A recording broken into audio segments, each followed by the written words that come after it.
class. Today we are going to be doing the Day 4 notes and Day 5 notes. First ones we're going to look at are the Day 4 notes. It's called Representing Data. And basically at the top of the page here we got a whole bunch of paragraphs, and it's talking about how a town called Benton is considering having this company, Shia Motors, come in and build a manufacturing plant in their town. Joanne McDennis is the mayor. She really wants them to come in. She's trying to convince them to build the plant. She's telling them that the population is growing at a really quick rate and that they'll have lots of people to fill the jobs to work at this motor company.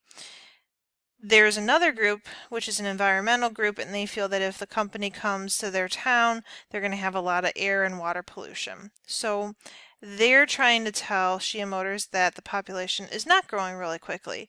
And so the mayor and the environmental group are going to be making their own little graphs to represent the town's population growth. And then Shia Motors is also hiring an independent investigator to research their population growth and what it's like. So these are the three graphs that were presented by the city council. One of them's by the environmental group, one's by the investigator, and one's by the city council, the mayor. And if you notice, they all look very different. And one of the things it says right below here is maybe the graphs do not contain the same information. Fill in the chart to compare the three graphs. So we're comparing 2002, 2006, and 2010 in all of these graphs. If you look at 2002 for the first graph, it's going to right in between 8 and 12, which would be 10,000. So graph A has 10,000 people in the town for 2002. If we look at graph B, you go to 2002, up here we got another 10,000. If you look at graph C in 2002, it's right here. If you notice, this one's going by fours. It's right in between 8 and 12. That's also 10,000. So for the year 2002, they all have the same number. While it looks different, they're all at 10,000. And then we're going to do the same thing for 2006. If you look at 2006, we have 12. 2006, we're at 12. 2006, we're at 12.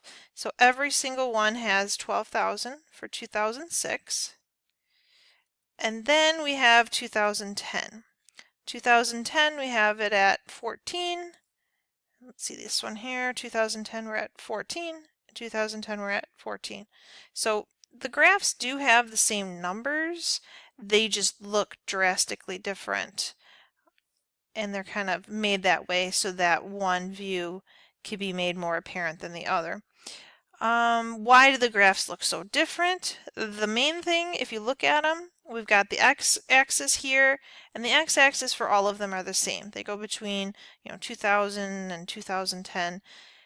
But if you look at the vertical axis, the y-axis, you'll notice that they are all different. They all have a different what's called a scale. This one's going by twos. This one's going by ones. And these are in the thousands, so it's really going by 2000s. This one's going by 1000, and then this scale is going by the 4000s.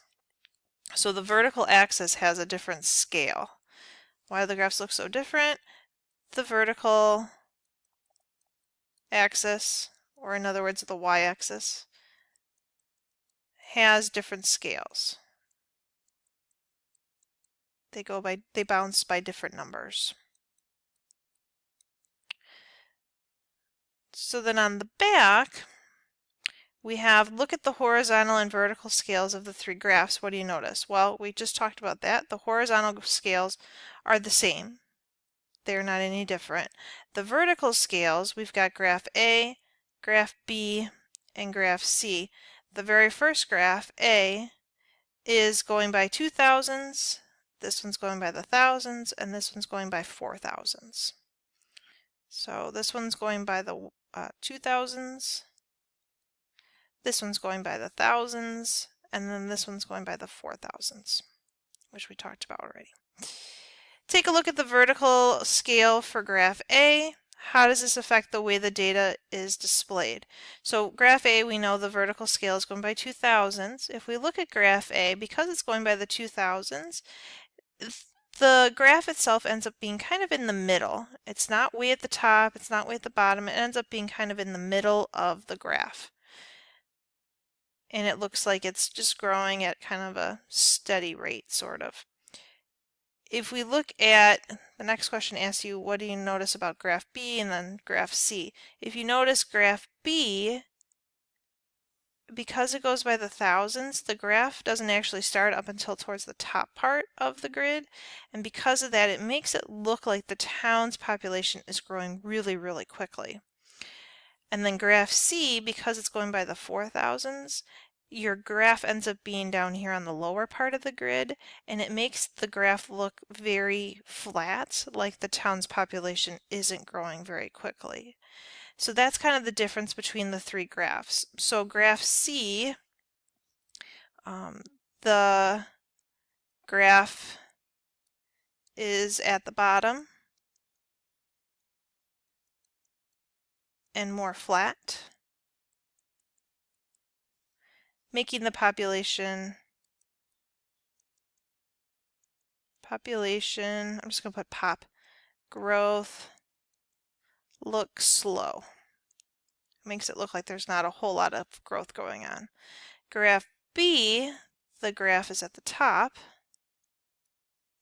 and if you need to pause the video so you can catch up, go for it. Graph is at the top and steep, making the population growth look